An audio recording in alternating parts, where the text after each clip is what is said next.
नमस्कार दोस्तों। तो दोस्तों कैसे हैं आप सबकी तैयारी कैसे चल रही है एसएससी एमटीएस और हवलदार की।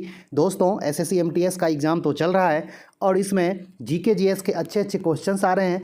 तो जिन दोस्तों का आगे एग्ज़ाम है आप लोग अपना प्रिपरेशन चेक करें, आपका प्रिपरेशन का लेवल अभी क्या है। आप लोग मॉक टेस्ट लगा के चेक करें और आप कमेंट्स करके बताइएगा कि आपका 25 में कितना सही हुआ।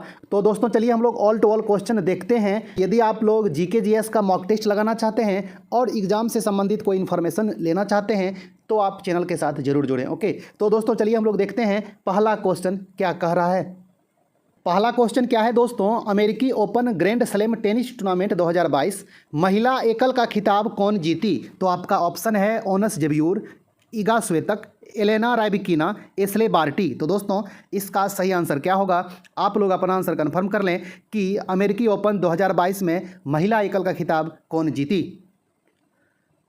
दोस्तों इसका जो सही आंसर होगा ऑप्शन बी, इगा स्वेतक अमेरिकी ओपन 2022 का महिला एकल का खिताब जीती और इसमें उपविजेता जो रही वो ओनस जब्यूर रही। ओके, बहुत ही अच्छा क्वेश्चन है। इस टाइप के क्वेश्चन एग्जाम में आते हैं तो आप लोग ध्यान में रखेंगे। ओके, चलिए दोस्तों देखते हैं क्वेश्चन नंबर 2 क्या कह रहा है। क्वेश्चन नंबर 2 क्या है दोस्तों, अलाई दरवाज़ा किस विश्व विरासत स्थल में है। तो आपका ऑप्शन है हुमायूं का मकबरा, महाबोधि मंदिर समूह, कुतुब मीनार, अंतिम ऑप्शन है लाल किला परिसर। तो दोस्तों आप लोग अपना आंसर कंफर्म कर लें कि अलाई दरवाज़ा इनमें से किसके परिसर में स्थित है। दोस्तों इसका जो सही आंसर होगा ऑप्शन सी, कुतुब मीनार के परिसर में अलाई दरवाज़ा स्थित है। तो आप लोग अच्छा से ध्यान में रखेंगे। और ये कहाँ है, तो ये दिल्ली में है। और अलाई दरवाज़ा किसने बनवाया था, तो अलाउद्दीन खिलजी ने बनवाया था। आप लोग अच्छा से ध्यान में रखेंगे। ओके, चलिए दोस्तों देखते हैं क्वेश्चन नंबर 3 क्या कह रहा है।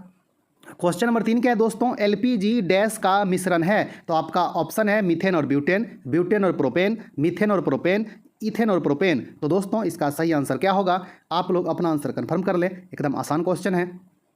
दोस्तों इसका जो सही आंसर होगा ऑप्शन बी, ब्यूटेन और प्रोपेन एलपीजी का मिश्रण होता है। तो आप लोग अच्छा से ध्यान में रखेंगे। ओके, चलिए दोस्तों देखते हैं क्वेश्चन नंबर 4 क्या कह रहा है। क्वेश्चन नंबर 4 क्या है दोस्तों, कोंकणी भाषा किस राज्य केंद्र शासित प्रदेश की आधिकारिक भाषा है। तो आपका ऑप्शन है मणिपुर, गोवा, अंडमान निकोबार, अंतिम ऑप्शन है नागालैंड। तो दोस्तों आप लोग अपना आंसर कंफर्म कर लें कि कोंकणी जो है किस राज्य या केंद्र शासित प्रदेश की आधिकारिक भाषा है। दोस्तों इसका जो सही आंसर हो जाएगा ऑप्शन बी, गोवा का आधिकारिक भाषा है कोंकणी। तो आप लोग अच्छा से ध्यान में रखेंगे। ओके, चलिए दोस्तों देखते हैं क्वेश्चन नंबर 5 क्या कह रहा है। क्वेश्चन नंबर 5 क्या है दोस्तों, संयुक्त राष्ट्र जलवायु परिवर्तन पर COP27 का बैठक नवंबर 2022 में किस देश में संपन्न हुआ। तो ये बहुत ही इंपॉर्टेंट क्वेश्चन है दोस्तों। आता है COP27, COP26 कहाँ हुआ, इस तरह करके क्वेश्चन आता है। तो अभी हाल में जो हुआ है वो COP27 हुआ है। आप लोग अच्छा से ध्यान में रखेंगे। और इसका जो बैठक हुआ है वो कहाँ हुआ है, तो आपका ऑप्शन है चीन, जापान, मिस्र, अंतिम ऑप्शन है सिंगापुर। तो आप लोग अपना आंसर कन्फर्म कर लें कि COP27 का बैठक नवंबर 2022 में किस देश में संपन्न हुआ है। दोस्तों इसका जो सही आंसर होगा ऑप्शन सी, मिस्र में संपन्न हुआ है। तो आप लोग अच्छा से ध्यान में रखेंगे। ओके, चलिए दोस्तों देखते हैं क्वेश्चन नंबर 6 क्या कह रहा है।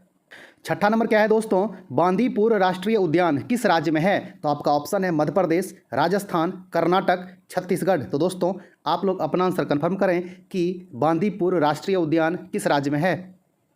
दोस्तों इसका जो सही आंसर होगा ऑप्शन सी, कर्नाटक में है। तो आप लोग अच्छा से ध्यान में रखेंगे। ओके, चलिए दोस्तों देखते हैं क्वेश्चन नंबर 7 क्या कह रहा है। 7 नंबर क्वेश्चन क्या है दोस्तों, तुर्कमेनिस्तान की राजधानी कहाँ है। तो आपका ऑप्शन है दुशानबे, अश्गाबाद, बिश्केक, अस्ताना। तो दोस्तों आप लोग अपना आंसर कंफर्म करें कि तुर्कमेनिस्तान की राजधानी कहाँ है। दोस्तों इसका जो सही आंसर होगा ऑप्शन बी, अश्गाबाद। तो आप लोग अच्छा से ध्यान में रखेंगे। ओके, चलिए दोस्तों देखते हैं क्वेश्चन नंबर 8 क्या कह रहा है। क्वेश्चन नंबर 8 क्या है दोस्तों, 20 अप्रैल 1889 ईस्वी में हिटलर का जन्म कहाँ हुआ था। तो आपका ऑप्शन है पोलैंड, ऑस्ट्रिया, इटली, जापान। तो दोस्तों इसका सही आंसर क्या होगा, आप लोग अपना आंसर कंफर्म करें। दोस्तों इसका जो सही आंसर होगा ऑप्शन बी, ऑस्ट्रिया। तो आप लोग अच्छा से ध्यान में रखेंगे। ओके, चलिए दोस्तों देखते हैं क्वेश्चन नंबर 9 क्या है।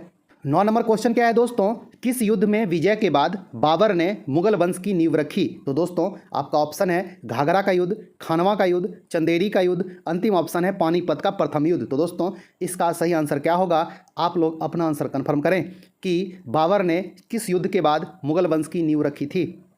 दोस्तों इसका जो सही आंसर होगा ऑप्शन डी, पानीपत का प्रथम युद्ध 1526 में हुआ था और इसमें इब्राहिम लोदी को हराकर बाबर ने मुगल वंश की नींव रखी थी और दिल्ली सल्तनत का खात्मा किया था। तो आप लोग अच्छा से ध्यान में रखेंगे। ओके, चलिए दोस्तों देखते हैं क्वेश्चन नंबर 10 क्या कह रहा है। क्वेश्चन नंबर 10 क्या है दोस्तों, जेबी डनलप ने किसका आविष्कार किया था? तो आपका ऑप्शन है pneumatic rubber tyre, car music system, steering wheel, diesel engine. तो दोस्तों इसका सही आंसर क्या होगा? आप लोग अपना आंसर कंफर्म करें। दोस्तों इसका जो सही आंसर होगा option A, pneumatic rubber tyre. तो आप लोग अच्छा से ध्यान में रखेंगे। ओके, चलिए दोस्तों देखते हैं क्वेश्चन नंबर 11 क्या कह रहा है। क्वेश्चन नंबर 11 क्या कह रहा है दोस्तों, अंडर 17 महिला फीफा विश्व कप 2022 किस देश ने जीता? तो आपका ऑप्शन है स्पेन, कोलंबिया, फ्रांस, अर्जेंटीना। तो दोस्तों आप लोग अपना आंसर कंफर्म करें कि अंडर 17 महिला फीफा विश्व कप 2022 किस देश ने जीता। दोस्तों इसका जो सही आंसर होगा ऑप्शन ए, स्पेन जीता। तो आप लोग अच्छा से ध्यान में रखेंगे। और किसको हराकर जीता? तो कोलंबिया को हराकर जीता। और यह अंडर 17 महिला फीफा विश्व कप कहाँ हुआ था? तो ये भारत में हुआ था और इसका फाइनल मुंबई में हुआ था। ओके, तो आप लोग अच्छा से ध्यान में रखेंगे। चलिए दोस्तों देखते हैं क्वेश्चन नंबर 12 क्या कह रहा है। 12 नंबर क्या है दोस्तों, न्यूटन का पहला नियम डैश के रूप में भी जाना जाता है। तो आपका ऑप्शन है घर्षण का नियम, आघूर्ण का नियम, जड़त्व का नियम, अंतिम ऑप्शन है गति का नियम। तो दोस्तों इसका सही आंसर क्या होगा? आप लोग अपना आंसर कंफर्म करें। दोस्तों इसका जो सही आंसर होगा ऑप्शन सी, जड़त्व का नियम भी कहा जाता है। तो आप लोग अच्छा से ध्यान में रखेंगे। ओके, चलिए दोस्तों देखते हैं क्वेश्चन नंबर 13 क्या कह रहा है। 13 नंबर क्वेश्चन क्या है दोस्तों, किस अनुच्छेद के तहत मंत्रिपरिषद लोकसभा के प्रति सामूहिक रूप से उत्तरदायी होती है? तो आपका ऑप्शन है 75 का 2, 75 का 1, 75 का 4, 75 का 3। तो दोस्तों आप लोग अपना आंसर कंफर्म करें कि किस अनुच्छेद के तहत मंत्रिपरिषद लोकसभा के प्रति सामूहिक रूप से उत्तरदायी होती है, यानी कि जिम्मेदार होती है। दोस्तों इसका जो सही आंसर होगा ऑप्शन डी, 75 का 3 जो अनुच्छेद है इसमें यह कहा गया है कि मंत्रिपरिषद सामूहिक रूप से लोकसभा के प्रति उत्तरदायी होती है। ओके, तो आप लोग अच्छा से ध्यान में रखेंगे। चलिए दोस्तों देखते हैं क्वेश्चन नंबर 14 क्या कह रहा है। 14 नंबर क्वेश्चन क्या है दोस्तों, भारतीय संविधान का अनुच्छेद 41 कुछ मामलों में काम, शिक्षा और सार्वजनिक सहायता प्रदान करने का अधिकार किससे संबंधित है? तो आपका ऑप्शन है केंद्र सरकार, राजनीति के निर्देशित सिद्धांत, राज्य सरकार, भारतीय नागरिक के मौलिक अधिकार। तो दोस्तों अनुच्छेद 41 में जो कहा गया है कुछ मामलों में काम, शिक्षा और सार्वजनिक सहायता प्राप्त करने का अधिकार होती है, यह किसके अंतर्गत आती है? आप लोग अपना आंसर कन्फर्म करें। दोस्तों इसका जो सही आंसर होगा ऑप्शन बी, राजनीति के निर्देशित सिद्धांत जो होता है, यानी कि निर्देशक सिद्धांत जो होता है उसमें ये कहा गया है अनुच्छेद जो 41 है वो राजनीति के निर्देशक सिद्धांत में आता है। तो आप लोग अच्छा से ध्यान में रखेंगे। ओके, चलिए दोस्तों देखते हैं क्वेश्चन नंबर 15 क्या कह रहा है। क्वेश्चन नंबर 15 क्या है दोस्तों, the test of my life पुस्तक के लेखक कौन है? तो आपका ऑप्शन है Yuvraj Singh, Sachin Tendulkar, Brian Lara, Adam Gilchrist. तो दोस्तों इसका सही आंसर क्या होगा? आप लोग अपना आंसर कंफर्म करें। दोस्तों इसका जो सही आंसर होगा ऑप्शन ए, युवराज सिंह। तो आप लोग अच्छा से ध्यान में रखेंगे। ओके, चलिए दोस्तों देखते हैं क्वेश्चन नंबर 16 क्या कह रहा है। 16 नंबर क्या है दोस्तों, संस्कृत नाटक नागानंद की रचना किस शासक द्वारा की गई थी? तो आपका ऑप्शन है प्रभाकर वर्धन, हर्षवर्धन, चंद्रगुप्त द्वितीय, बिंदुसार। तो दोस्तों आप लोग अपना आंसर कंफर्म कर लें कि संस्कृत नाटक नागानंद की रचना किसने की थी। दोस्तों इसका जो सही आंसर होगा ऑप्शन बी, हर्षवर्धन के द्वारा संस्कृत नाटक नागानंद की रचना की गई थी। तो आप लोग अच्छा से ध्यान में रखेंगे। ओके, चलिए दोस्तों देखते हैं क्वेश्चन नंबर 17 क्या कह रहा है। 17 नंबर क्वेश्चन क्या है दोस्तों, दुनिया में सबसे बड़ा मुहाने का मैंग्रोव कहाँ स्थित है? तो आपका ऑप्शन है सुंदरबन राष्ट्रीय उद्यान, नंदा देवी और फूलों की घाटी राष्ट्रीय उद्यान, केवलादेव राष्ट्रीय उद्यान, अंतिम ऑप्शन है मानस वन्यजीव अभ्यारण्य। तो दोस्तों इसका सही आंसर क्या होगा? आप लोग अपना आंसर कंफर्म करें।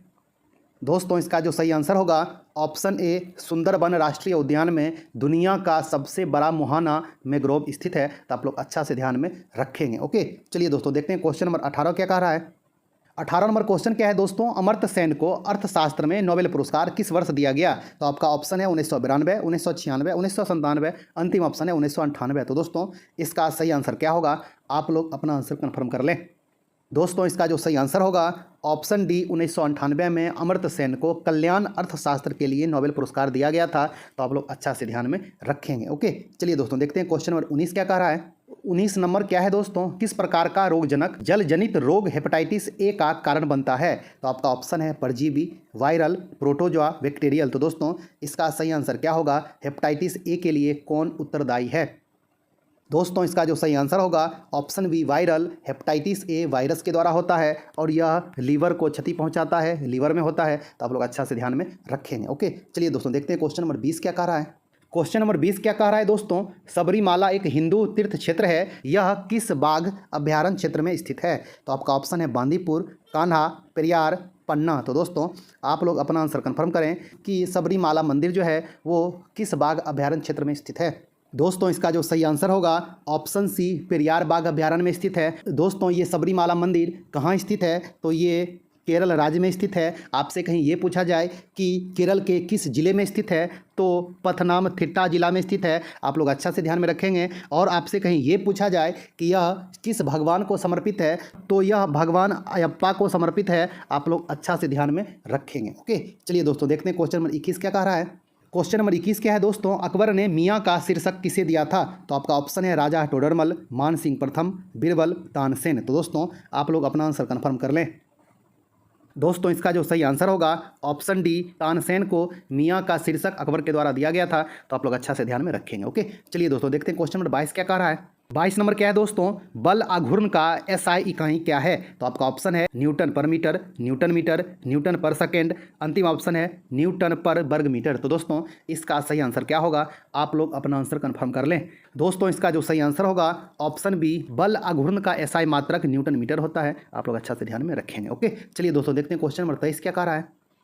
क्वेश्चन नंबर 23 क्या है दोस्तों, डी.वाई. चंद्रचूड़ भारत के डैश मुख्य न्यायाधीश बने हैं, यानी कि कितने मुख्य न्यायाधीश हैं? तो आपका ऑप्शन है 49 में, 48 में, 50 में, अंतिम ऑप्शन है 51 में। तो दोस्तों इसका सही आंसर क्या होगा? आप लोग अपना आंसर कन्फर्म कर लें। दोस्तों इसका जो सही आंसर होगा ऑप्शन सी 50 में मुख्य न्यायाधीश हैं और वर्तमान में भी डी.वाई. चंद्रचूड़ ही भारत के मुख्य न्यायाधीश हैं। ओके, चलिए दोस्तों देखते हैं क्वेश्चन नंबर 24 क्या कह रहा है। 24 नंबर क्वेश्चन क्या कह रहा है दोस्तों, उत्तल दर्पण की फोकस लंबाई डैश होती है? तो आपका ऑप्शन है शून्य, अनंत, ऋणात्मक, धनात्मक। तो दोस्तों इसका सही आंसर क्या होगा? आप लोग अपना आंसर कन्फर्म करें। दोस्तों इसका जो सही आंसर होगा ऑप्शन डी धनात्मक, उत्तल दर्पण की फोकस लंबाई धनात्मक होती है। आप लोग अच्छा से ध्यान में रखेंगे। चलिए दोस्तों देख लेते हैं 25 नंबर क्वेश्चन क्या कह रहा है। 25 नंबर क्वेश्चन क्या कह रहा है दोस्तों, 2015 में शुरू की गई प्रधानमंत्री सुरक्षा बीमा योजना किस आयु वर्ग के नागरिकों के लिए है? तो आपका ऑप्शन है 18 से 50 वर्ष, 18 से 60 वर्ष, 18 से 70 वर्ष, अंतिम ऑप्शन है 18 से 40 वर्ष। तो दोस्तों इसका सही आंसर क्या होगा? प्रधानमंत्री सुरक्षा बीमा योजना के अंतर्गत किस आयु वर्ग के नागरिक आते हैं? आप लोग जल्दी से बताएं। दोस्तों इसका जो सही आंसर होगा ऑप्शन सी 18 से 70 वर्ष के आयु वर्ग के नागरिक इसमें आते हैं। तो आप लोग अच्छा से ध्यान में रखेंगे। ओके, तो दोस्तों ये टोटल 25 क्वेश्चन था। आप लोग कमेंट्स करके बताइए कि आपका 25 में कितना सही हुआ और ये ऑल टू ऑल क्वेश्चन आपको कैसा लगा। आपका यदि 25 में 20 सही हुआ होगा, इसका मतलब है कि आपका प्रिपरेशन बहुत ही अच्छा है और आप एग्ज़ाम में अच्छा खासा स्कोर लाएंगे। ओके, तो दोस्तों यदि आपको ये मॉक टेस्ट अच्छा लगा होगा तो वीडियो को लाइक कर दें। आप अभी तक चैनल के साथ नहीं जुड़े हैं तो चैनल को सब्सक्राइब कर लें। यदि आप कुछ पूछना चाहते हैं तो कमेंट्स करें, रिप्लाई देने का कोशिश करेंगे। ओके, तो दोस्तों मिलते हैं एक अच्छा खासा न्यू वीडियो लेके, तब तक के लिए धन्यवाद, नमस्कार।